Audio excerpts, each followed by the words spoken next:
This is Let Your Voice Be Heard, right here on WHCR 90.3 FM, the voice of Harlem. Seven teachers from Atlanta were recently charged with racketeering and sentenced to 20 plus years for helping kids cheat on their test. So here's what happened. As we all know, standardized testing has become a very big thing, especially after No Child Left Behind. If you don't know what that is, that was a bill passed by George W. Bush and I think it's Ted Kennedy. And the idea was to put standards behind how people were supposed to perform for their in the schools. And they would give funding to schools that did well, and they would cut funding from schools that did not do well. The way that they would gauge how well someone was doing was by creating tests and standardized tests, so to speak. So now, all of a sudden, testing became a very huge thing to show how well kids were doing. Some places that really struggled with that were a lot of places in the South because they don't know how to read anyway. And of course, New York and Staten Island because that is also the South of New York.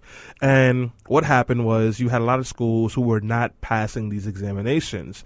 And they would lose funding, schools would get shut down, and teachers felt more pressure to do better. In Atlanta, what they've done, or in that section, they started to help kids cheat by giving them the answers. Mm-hmm. This way they could show that the kids were doing better. You don't have to shut down the school. You don't have to fire teachers. You can give them more funding, because how do you expect someone to do better if you don't fund the schools? So if a school struggled in 2012, they'd cut the funding by half. And then they tell you had to improve double that. But how can you do that if you don't have the resources for it? And now these teachers, who should have gotten maybe 1 to 3 years because of this, met a judge who decided that he wanted to be the worst person in the world and charge him with racketeering because there were bonuses tied behind kids doing well. So he said it was obviously a racketeering practice they were doing so they can get money from having these kids do well. The teachers are saying, no, we just didn't want to lose our jobs, and we helped these kids cheat. And the judge didn't want to, sentence them as first-time offenders because, like I said before, he is a horrible person who thinks teachers should spend 20 years in jail because rapists don't.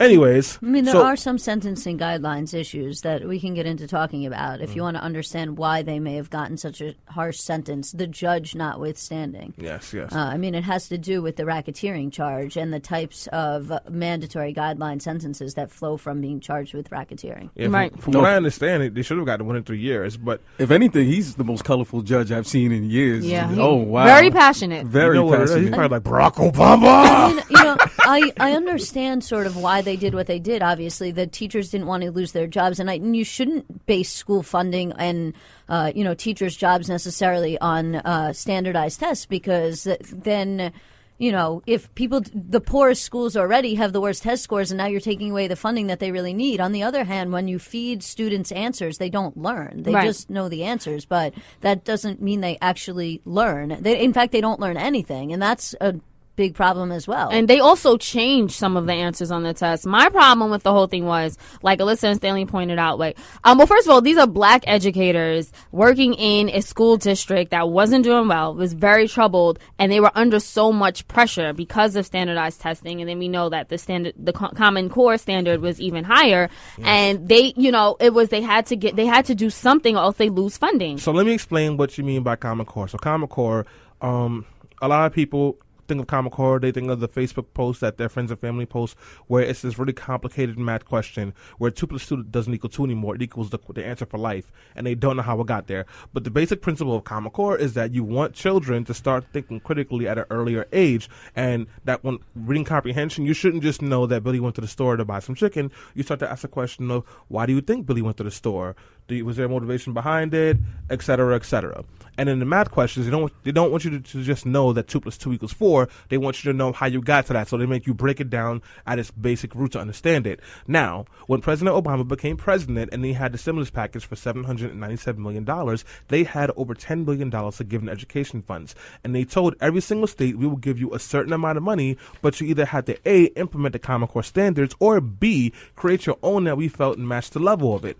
40 states agreed to implement the Common Core standards, and some other states, the last 10, came up with their own standards that the government felt was okay. Now, the Common Core standard works really well in theory because you should have kids thinking critically, and they shouldn't be focusing on the test. But what happened was they just kind of threw it on all kids. So if you had a kid who was learning one way, and now they're in 5th grade, and they're like, no, you're wrong, all of a sudden they had to adjust right away, and that was not happening because teachers didn't get trained, students weren't prepped, and then you had these tests that were supposed to be intuitive, but they weren't because they didn't have the funding, and now kids had to pass these tests that they were totally unprepared for. What happened in Atlanta was that they got those tests, they couldn't keep up after they were failing already under George W. Bush, and they tried to find a way to get around it. Wow. Yeah, Alyssa. Yeah, I mean, I don't know. I can't speak on what's going on exactly now. I took standardized tests when I was in public school, and this was before No Child Left Behind and before Common Core. But the standardized tests weren't necessarily tied to the evaluation of teachers. They were not just new types of standardized tests were not implemented without any warning.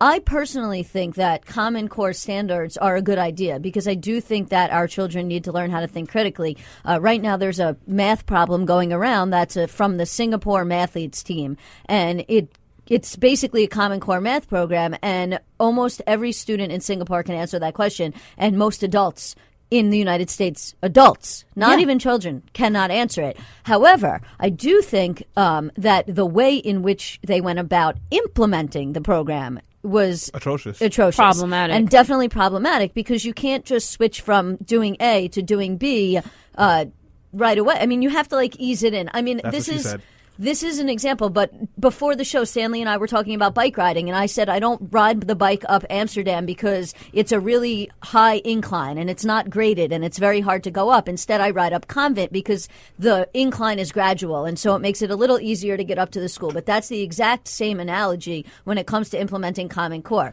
You don't want to do it like Amsterdam Avenue, where you're going from point zero to the top of the mountain. Yeah. You want to gradually grade it up like Convent Avenue. Yeah. I tried one of those Common Core questions, and boy, I was like, hold on, I could do this. I lost so much, like 20% in confidence trying to answer this question, and I just had to find the answer. It's really that hard. A good friend of ours, Crystal Garner, was talking about her a family member of hers who was doing so well in school. They hit her with Common Core. She's depressed. She's crying all the time. Yeah, that's how I felt. She's 8 years old. Well, Selena, you're a loser. We know that. So we're not going to focus on those things. Anyway. No. But before we get into Common Core, which we will, I really want to talk about this sentencing. Alyssa, please explain to me how I'm proud that they didn't shoot the black teachers because, they might look dangerous. So bad for them. They were like grandmothers. But I got to jump in here. Why are we associating this necessarily with being black or African American? It's not a racial issue.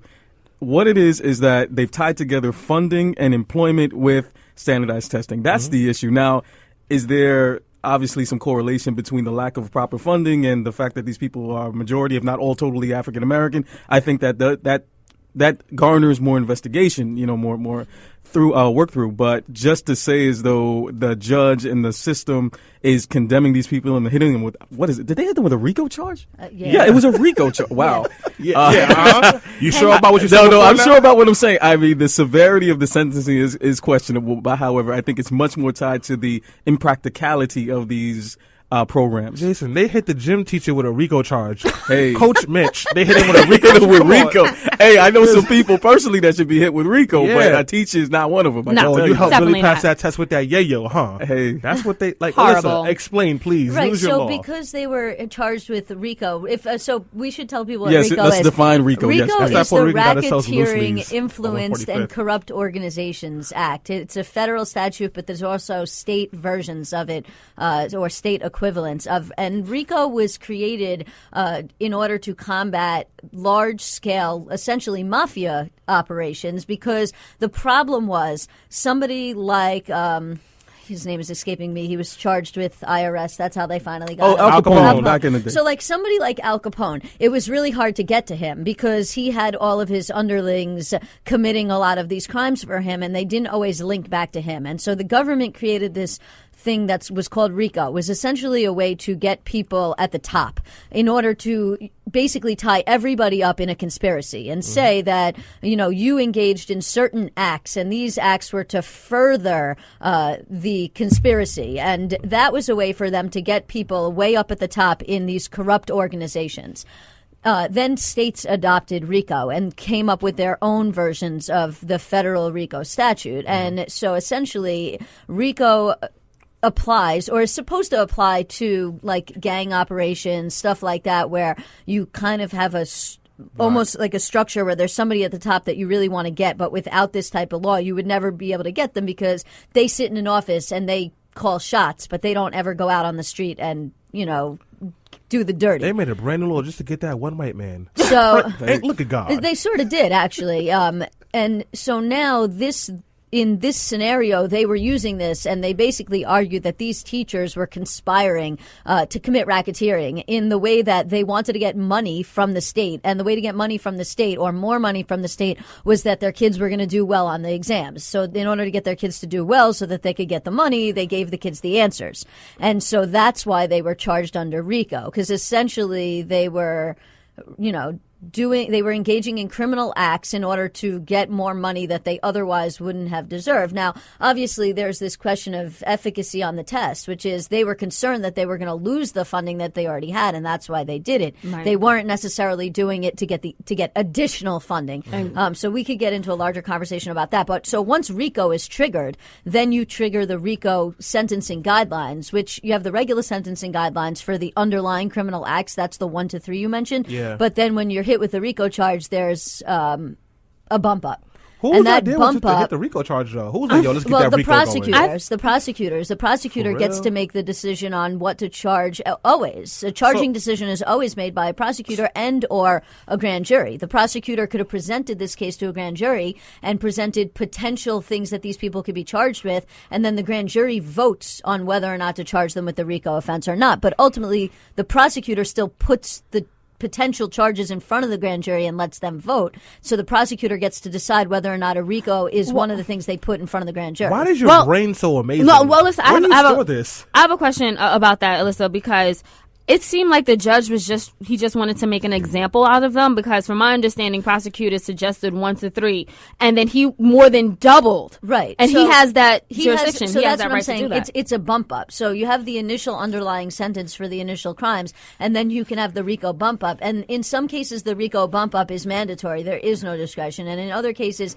the RICO bump up is discretionary. And I don't know specifically the law in Georgia, nor am I a licensed attorney in Georgia, so I can only speak generally about it, not specifically. But what I am presuming happened in this situation is that the RICO bump up was discretionary, and the judge decided in his discretion that he was going to add it on. Wow. No, definitely. A good thing that you answered all that, because I was trying to figure out what was the sort of federal jurisdiction when it came to this particular case. I mean, I know there is funding, but could you tie it that quickly together in which one could say one was evading taxes or something else that was under federal law? Essentially, you're cheating the government out of money that you're undeserving of, right. is the argument. Is that if you would have just allowed your students to take the test as is, they would have done mediocre or poorly, and therefore you wouldn't have gotten this money. So you're essentially cheating the government out of money that you don't deserve.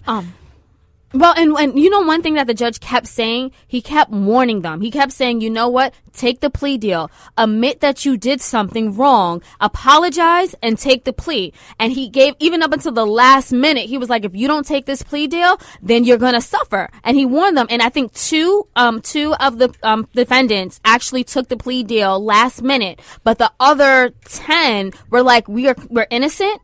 And they wanted to file an appeal. So that's why they didn't take the plea deal. So that happens a lot in criminal law. It's essentially used as to put pressure on. I just had this scenario come up with a case, which is essentially the judge said, if your client takes the plea now, if your client decides to take the plea, then I will offer her a non-jail sentence. However, if your client decides she's not going to plea and she essentially, and the judge, I don't see it as a waste of the court's time, because you're legally entitled under the Constitution to take your case to trial if you wanted to. But that doesn't mean they can't incentivize you not to go to trial. And so what the judge said in this scenario was, once you proceed past this point and you decide to start doing hearings, then I'm going to take that non-jail sentence off the table. And then if you get convicted, I'm going to sentence you to, somewhere in the guidelines range of 1 year to 4 years. So that's another reason why that happened, which was these people were like, I'm not taking the plea, I'm going to trial. And so the judge said, okay, fine.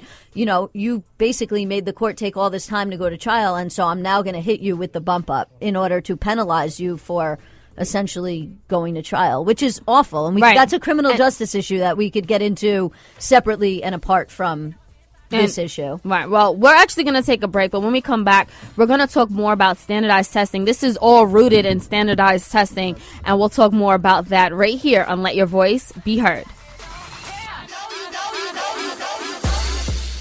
You didn't drop your alcohol. You damn right I didn't drop that. What sweet, were you drinking delicious on last night? Whiskey. And they lied to me. They told me it was Black Label. It was Maker's Mark. Oh, yeah, you got cheated, man. And I knew. No, it was open But bar. they were pouring it out of the Black Label Yeah. bottles, which is that illegal. legal? No, it's not. It's That is you can not get legal. in big trouble. The state will come and they will take your liquor license if you get caught doing Don't that. say who did it, Stanley, because you'll Word. get them in trouble Damn, dropping listen, dimes. I wasn't trying to dry snitch. I mean, it's one thing if you're at a party at your own house and you want to be cheap and you want to fill up the Black Label bottle with the Maker's Do people Mark. do that? But if you are running a place that you have a state liquor license and you get caught changing out the bottles like that, the state will come and take your license. Oh, no. Lord Jesus God. Be careful for Alyssa. I'm going to pour some I don't Hennessy work and for Black the state. Label. Well, If true. that happens to you, call me and I'll defend you. Okay.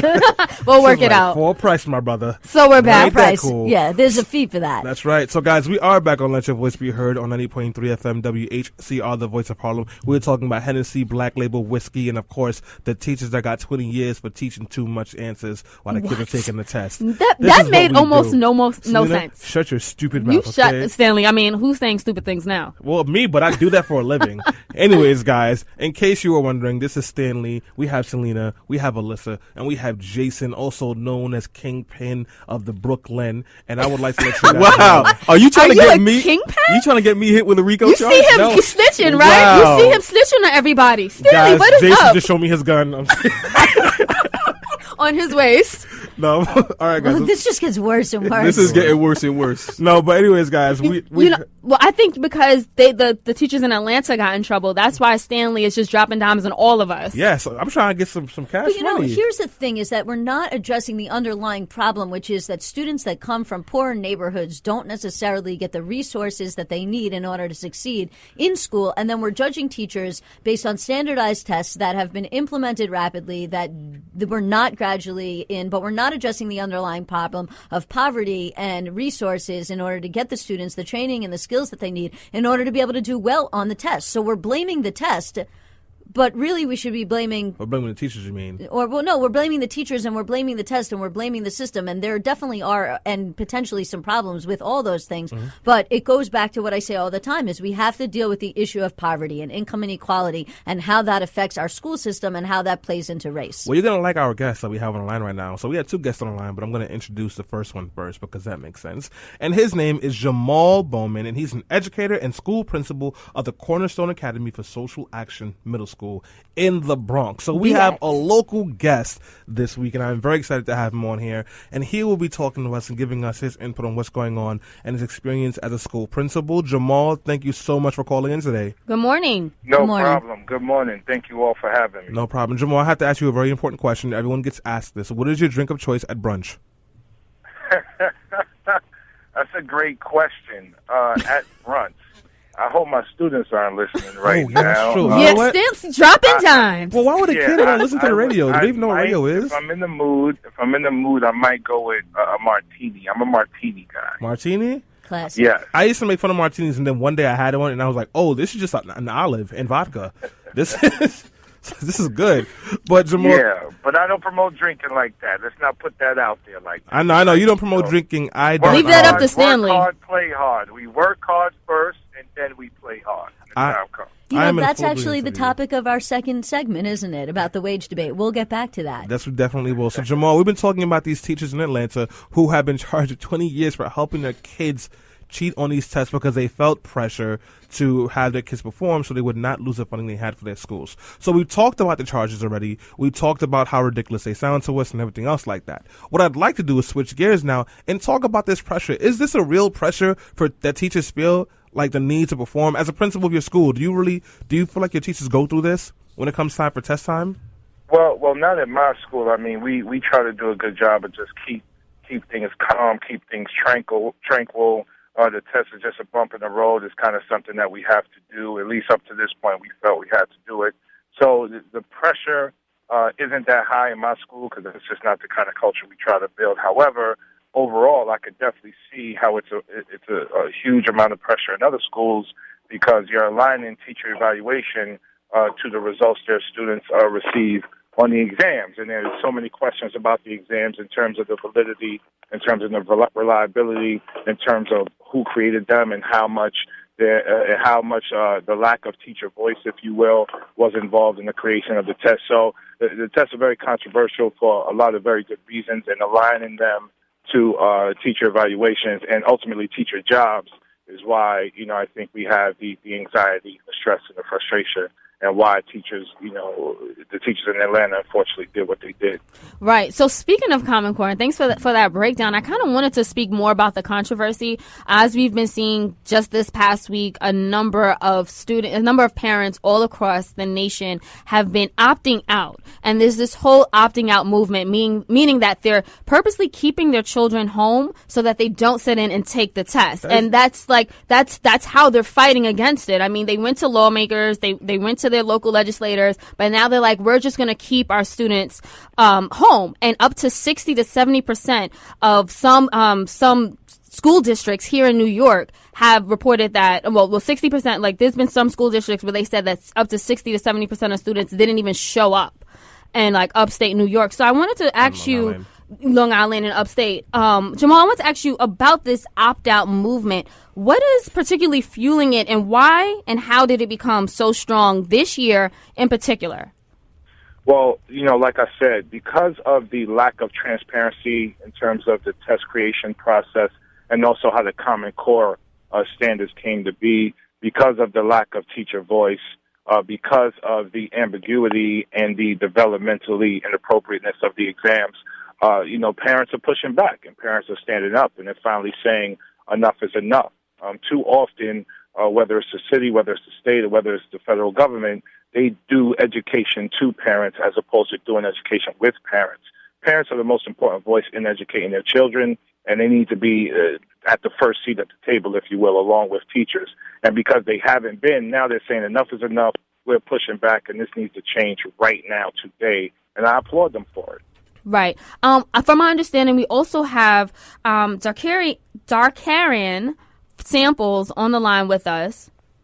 Do we have her on the line? Yeah, she's right here. No, okay, no, I guess we don't. Lost her. Okay, so we don't have her on the line right now? No. Okay, so, I think just dropped that line. I'm sorry about that. Oh, it's okay. So call back in. The number is 212-650-6903. Just out of curiosity, what's the practical effect of the students opting out? How do they, move up to the next grade if they decide not to take the test, or if their parents decide that they're not going to take the test?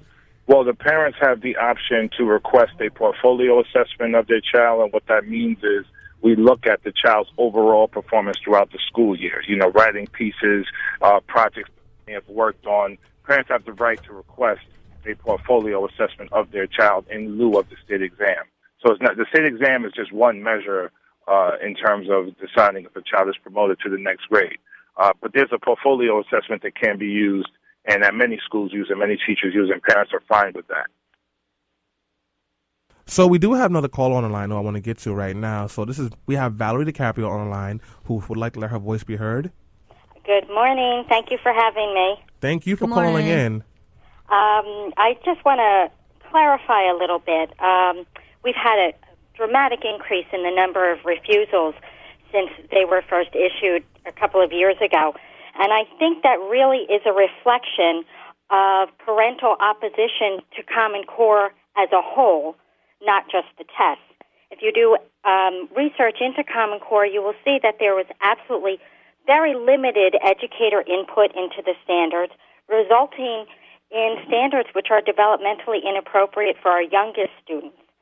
And then, in a very ironic twist, what's happening is that graduating seniors will have very limited math and science curriculum as they leave, and they're going to be even further behind than they were previously.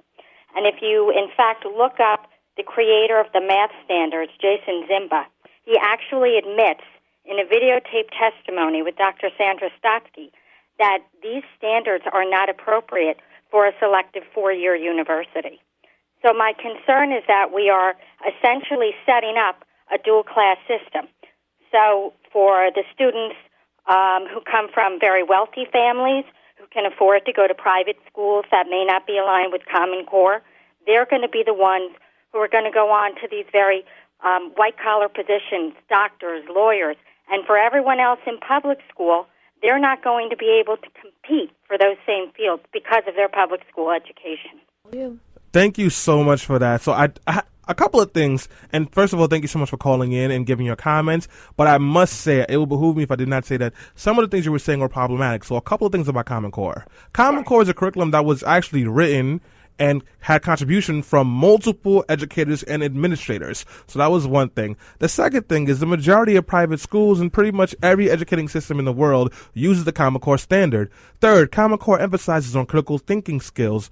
And when you go to college, you have to think critically. A lot of students don't do well in college because they do not have that ability because they've only been used to answering questions. Next up, the people who you graduate using Common Core will be more prepared because their reading and writing skills will be a lot stronger because Common Core emphasizes reading and writing. You are correct in the fact that the Common Core math only goes to a certain level. Their argument for that is that if you master these standards by the 10th grade, 11th grade, then you can use them to apply it to other pieces of math. And I think everyone in this room, minus the engineer, will tell you that after 4th grade, I didn't really know what the hell I was using most of the math for anyway, and I don't use it now.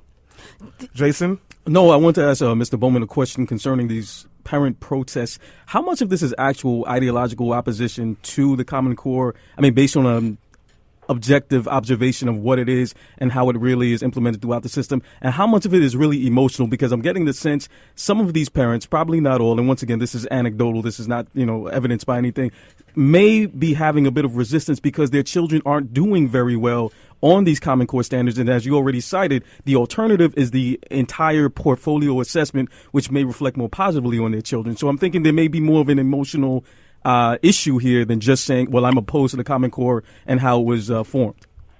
I think, I'm sorry, was that question directly to me? Jamaal, you can answer.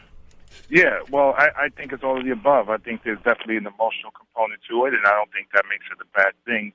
I also think there's an intellectual component and a political component, if you will, in terms of how the Common Core was formulated. I need to make correct you on one point. You mentioned the Common Core was a curriculum. The Common Core is not a curriculum. It's a set of standards.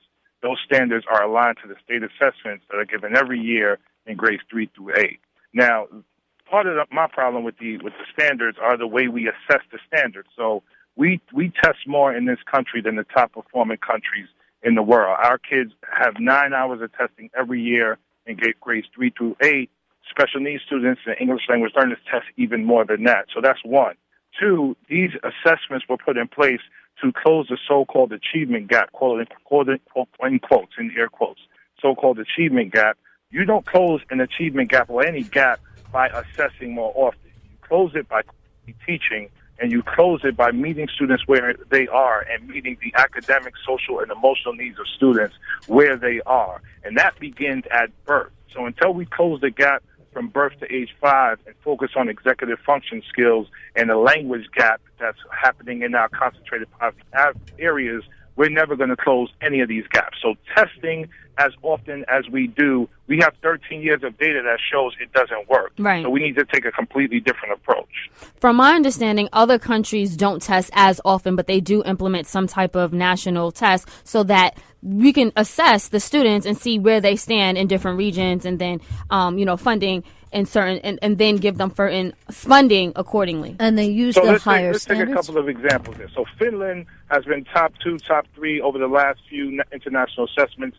They do no national assessments at all. Okay, Canada assess, I believe, in the 3rd and the 6th grade, right. And other countries assess way less often. So let's say, for example, we assessed in the 4th and the 7th grade, and the assessments were 90 minutes a pop as opposed to 9 hours a pop. The state can still gather the data that they so-called need to implement funding in areas where they feel the funding should be implemented. First and foremost, we're already underfunded as it is, whether we take the state assessments into account or not. Upper middle class and upper class communities get more funding than city schools as a whole anyway. And like I said, for the last 13 years, they've had data and they've been providing extra funding, but the achievement gap still remains because we're focused on the wrong thing.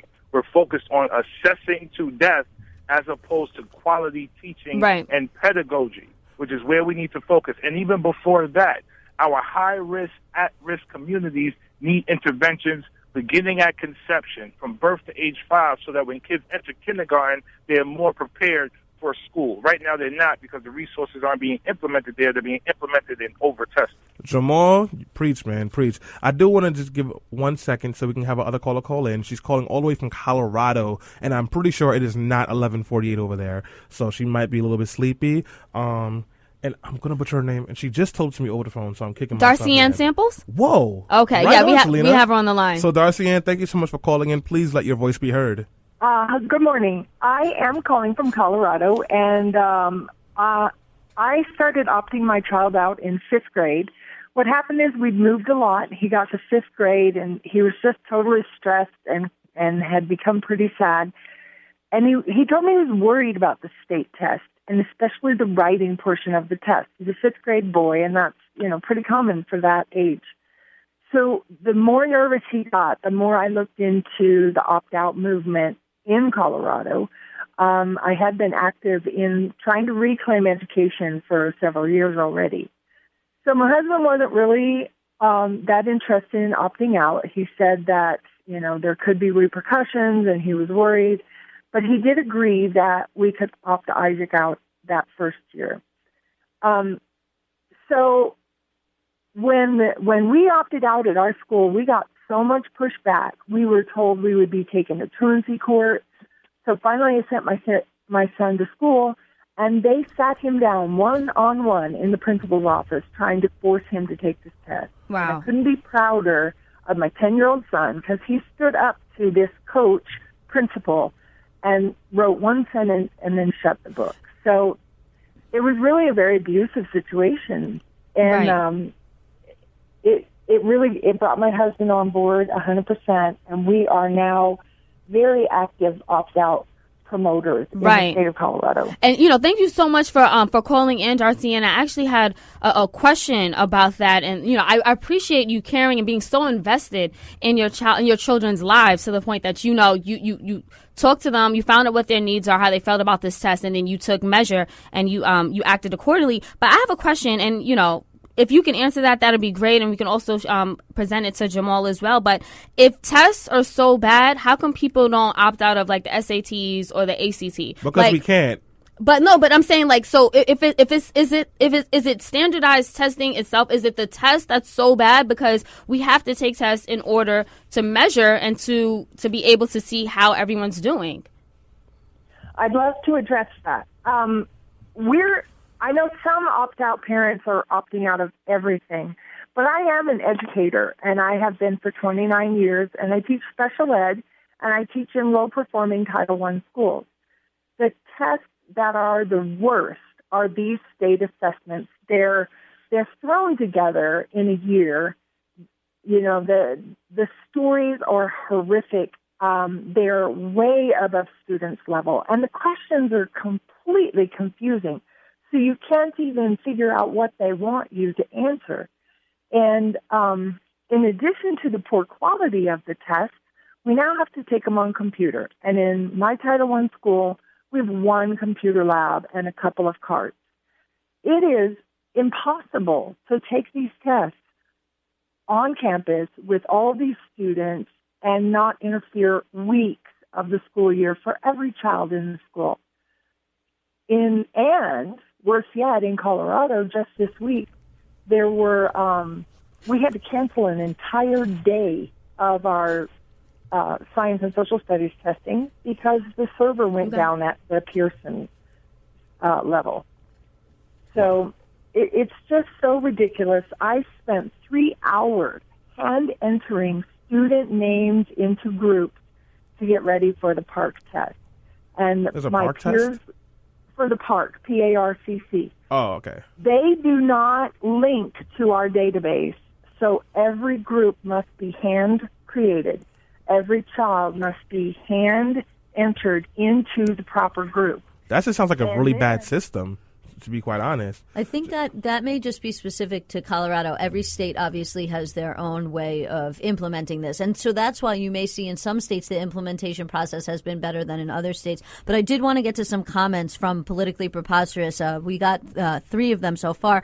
Arthur says he would like to know what alternative solutions people have to offer because the system we had prior to Common Core sure wasn't a good one either. Rabina says she disagrees. She said we ruined a really good system that the average intelligence and knowledge of a person who graduated high school in her day, she said that was 1963, is compatible with that of a college grad today. The only thing that was wrong with public schools back then was that we skewed American history too much to make it seem that America was better than it actually was. And Michelle said the alternative is to put money back into education. She thinks that education system is being robbed by the Republican Party and that more teachers and more teaching and more learning materials equals smaller classroom sizes and more attention given to each student and therefore better scores, I guess. All right, personally, I see this as an implementation problem. I think we have to hold our children to higher standards, and that may mean we have to implement the system better. But ultimately, if we want to compete with the rest of the world, we may not need to assess our children as much, but we need them to think the way everybody else in the world is thinking. I'm inclined to agree. Jamal, I know you want to give a response. And to some of that? Yes, go ahead. Okay, first and foremost, there are 800 colleges and universities that don't require an SAT score. Secondly, the SAT score at many of our top universities are just one measure, looking at a holistic measure to allow students to come into their schools. The other piece that you mentioned, you're exactly right. The way for us to compete with other countries and to stay ahead of other countries is to implement an interdisciplinary project-based curriculum that are aligned to the needs of our economy. Everyone knows that STEM drives our economy. If the state wants to assess something, why doesn't it assess STEM? Why doesn't it create curriculum and standards aligned to the STEM needs so that students are prepared for jobs of the 21st century? Many of the jobs of the 21st century are unpredictable. We don't know what's coming. So students need to be adaptive, they need to be creative, and they need to think with an entrepreneurial mindset so that they can create the jobs of the 21st century. The way we do testing now, it narrows it. It forces teachers and schools to align curriculum to these narrow standards. The problem isn't higher standards. Yes, we need higher standards. We need holistic standards, and we need to measure them accordingly. And the last point, there's a difference between summative assessment and formative assessment. Assessment happens in schools all the time with teachers. When do we stop trusting teachers to assess students accordingly and help them get students to where they need to be? So it's not about higher standards. That's fine. We need higher standards. But we need kids who think divergently, creatively, laterally, and are prepared for jobs in the 21st century. So in terms of solutions, I mentioned interdisciplinary. I mentioned focusing on early childhood, birth to 5, and closing those gaps there, and focusing on teacher pedagogy, relentlessly on teacher pedagogy. If we do that and align the curriculum to the economy, you'll see results, drastic results in one generation. Jamaal, thank you so much for that, and thank you for calling in today. We really appreciate it. It sounds like the Bronx has a really good principal. Jason, I know you had a comment? No, I just wanted to recognize and definitely concur with Jamaal. There's a motif that's being followed throughout the discussion with both Darcy and Jamaal. One is the aspect of investment, early investment, and the other being early intervention. Mm-hmm. It seems that no matter what the point is, whether it's assessment, whether it's additional funding, because the funding obviously is being put towards testing. Mm-hmm. If you don't equip those young children from an early age with an interest in those particular fields which are going to make them economically competitive, I can tell you this as an engineer, this is what I do for a living. I am one of the few American engineers, let alone one of the few people of color who I've ever been in a room with when it comes to doing multinational projects, large-scale projects. It's because we're not prepared to do any of this stuff. I know everyone talks about STEM and the app economy, but that's a very, very infinitesimal component of the world economic structure in the sense of what will get you employed, what will make you competitive, and you really have to look at that and address where is it that we deviate. And I think that Jamaal and Darcy Ann was the name, really recognize that in both the sense of, okay, we have to have that investment in our children. Mm-hmm. As a parent, I say that as well. As a parent and as someone who is also a STEM person, mm-hmm. saying, okay, what are we looking at? What are we identifying? How do we get those resources to the children? And then from there, how do we continue supporting those children to be competitive? Yeah. to be competitive at the end of the day. So thank you so much for that, Jason. We had to wrap this up, guys. We went a little bit over time. I just want to say very quickly, I think I'm more so aligned with Jason and Jamaal when it comes to the ideology on the structure of education. But I do want to say to the parents who are participating in these mass opt-outs because the test hurts their kids' feelings and makes them feel sad and makes them feel pressured. The world is a tough place, and we have an overabundance of people with no backbones and no resiliency because they got ninth place trophies and they got hugged instead of taking tests. There is nothing wrong with taking a test. There's nothing wrong with challenging kids. There is nothing wrong with making them uncomfortable, because by being uncomfortable is how you will eventually react and grow. And if you don't want to let your kid take a test that they may or may not need because it made them feel sad, then you should really take a look at yourself in the mirror. Because raise your hand if as a kid you enjoy taking tests. I didn't mind it because I Selena, usually be did quiet. well. You're a nerd. All right. No one else raise your hand, not even the engineer or the lawyer. I'm just thinking about that ninth place trophy. I think my dad would have And slapped I me did about very 5 well on times for that. tests too, but that didn't mean I liked taking it. Yeah. I Mine. hated taking tests. And you know what? If this is really an issue about the problematic structure of tests, they'd be complaining about the SATs, the LSATs, and the GREs, because we all know the SATs do not test what you know. Those tests are structured for people who had tutors and $500,000 classrooms. Kaplan. Yes. You don't learn anything. You learn how to answer questions to take those tests, and no one's complaining about that. They're mad because Billy came home and cried because he didn't know what 2 + 2 was. I don't care about your tears. We'll be right back, guys. This is Let Your Voice Be Heard.